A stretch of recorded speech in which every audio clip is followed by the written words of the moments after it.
20,000 টাকায় কি আবার গেমিং ফোন হয় নাকি? তাহলে আমাদের যাদের বাজেট কম আমরা কি গেম খেলতে পারবো না মোবাইল দিয়ে? ইয়েস ভাই এবং বন্ধুরা, আপনারাও পারবেন 20,000 টাকার বাজেট রেঞ্জের মোবাইল দিয়ে গেমিং করতে। তাহলে দেরি কিসের, চলুন শুরু করে দেই আজকের ভিডিও। আজকের ভিডিওতে মাত্র 20,000 টাকা বাজেট রেঞ্জের ভিতরে এমন দুইটি স্মার্টফোন সাজেস্ট করব যেগুলো দিয়ে আপনারা মিডিয়াম লেভেলের গেম করতে পারবেন, সাথে ক্যামেরা এবং সকল কিছুই থাকবে দুর্দান্ত। শুরুতেই থাকছে ভিভোর ফোন, ভিভো আইকো Z9X। ফোনটির 6128 জিবি ভেরিয়েন্টের দাম 20,000 টাকা। 20,000 টাকা হলেও কিন্তু এর ভিতরে কিন্তু ভাই দুর্দান্ত সব ফিচারে ভরপুর। প্রসেসর সেকশনে থাকছে স্ন্যাপড্রাগন 8 জেন এলিটের প্রসেসর। সুটিয়ে লাল করে দেবো, নোংরামি বার করে দেবো।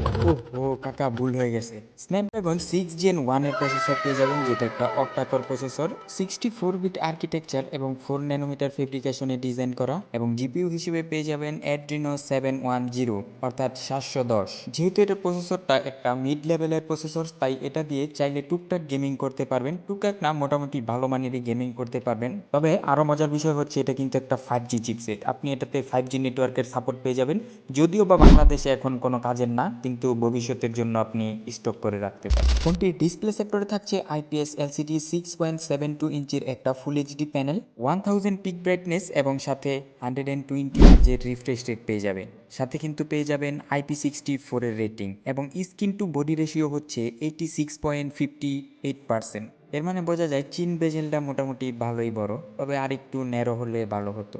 ফোনটির ব্যাটারি সেকশনে থাকছে 6000 মিলিঅ্যাম্পিয়ারের বিশাল বড় ব্যাটারি, সাথে পেয়ে যাবেন ফ্ল্যাশ চার্জার, 44 ওয়াটের ফাস্ট চার্জিংয়ের সাপোর্ট। এবং ক্যামেরা সেক্টরে থাকছে 50 মেগাপিক্সেলের মেন শুটার এবং ফ্রন্টে পেয়ে যাবেন 8 মেগাপিক্সেলের একটি ক্যামেরা সেন্সর, যেটা দিয়ে সর্বোচ্চ 2K 30 FPS পর্যন্ত ভিডিও রেকর্ড করতে পারবেন। ফোনটির 6128 ভেরিয়েন্টটি পেয়ে যাবেন 20,000 টাকায় এবং 8128 ভেরিয়েন্টটি পেয়ে যাবেন 24,000 টাকার আশেপাশে। তবে এটাতে কিন্তু UFS 2.2 এর সাপোর্ট পেয়ে যাবেন। এই বাজেটে অন্যান্য ব্র্যান্ডগুলো কিন্তু এখানে একটু কস্ট কাটিং করে, তারা হয়তো বা ইএমএমসি ব্যবহার করে, কিন্তু আইকোকে এর জন্য বিশেষ করে ধন্যবাদ দিতে হয়, কারণ এই বাজেটে UFS 2.2 সত্যিই খুব কাজের। সব মিলিয়ে আপনার জন্য এই বাজেটটা একটা আদর্শ ডিভাইস হয়ে যেতে পারে যদি আপনি মোটামুটি মানের গেমিং করতে চান, এবং অন্যান্য আরও যে সকল সব ফিচারগুলো আছে এই বাজেটে সত্যি অনেক জোস।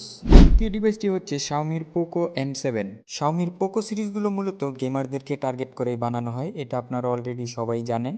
এই ফোনটির প্রসেসর সেকশনে থাকছে স্ন্যাপড্রাগন 4 জেন 2 এর প্রসেসর, এটাও একটা অক্টাকোর প্রসেসর, 64 বিট আর্কিটেকচার এবং 4 ন্যানোমিটার ফেব্রিকেশনে তৈরি। জিপিইউ হিসেবে থাকছে অ্যাড্রিনো 613। আমরা যদি প্রসেসর সেকশনে আইকো Z9X এর সাথে শাওমি পোকো M7 এর তুলনা করি, সেক্ষেত্রে কিন্তু আইকো Z9X কিন্তু একটু এগিয়ে থাকবে, যেহেতু ওটাতে 6 জেন 1 এর প্রসেসর ব্যবহার করা হয়েছে। ডিসপ্লেতে থাকছে আইপিএস এলসিডি প্যানেল, যেটা 6.88 ইঞ্চির এইচডি প্লাস রেজুলেশনের ডিসপ্লে, 600 পিক ব্রাইটনেস, এটির সাথে 120 হার্জের রিফ্রেশ রেট পেয়ে যাবেন। ক্যামেরা সেটআপে থাকছে রেয়ারে 50 মেগাপিক্সেলের একটি সেন্সর এবং ফ্রন্টে থাকছে 8 মেগাপিক্সেলের একটি সেন্সর। দুইটাতে 2K পর্যন্ত ভিডিও রেকর্ড করতে পারবেন, সর্বোচ্চ 30 FPS এবং ওয়াটার স্প্ল্যাশ প্রুফ কিন্তু পেয়ে যাবেন। ব্যাটারিতে থাকছে 5160 মিলিঅ্যাম্পিয়ারের ব্যাটারি এবং 18 ওয়াটের ফাস্ট চার্জিং এর সাপোর্ট। UFS 2.2 এবং USB Type-C 2.0 পেয়ে যাবেন। ফোনটি 8 জিবি 128 জিবি ভেরিয়েন্টের দাম বাংলাদেশে 18,500 টাকা থেকে 19,000 টাকার ভিতরেই পেয়ে যাবেন, এবং দুইটা ডিভাইসেই কিন্তু 3.5 মিলিমিটার অডিও জ্যাক পেয়ে যাবে।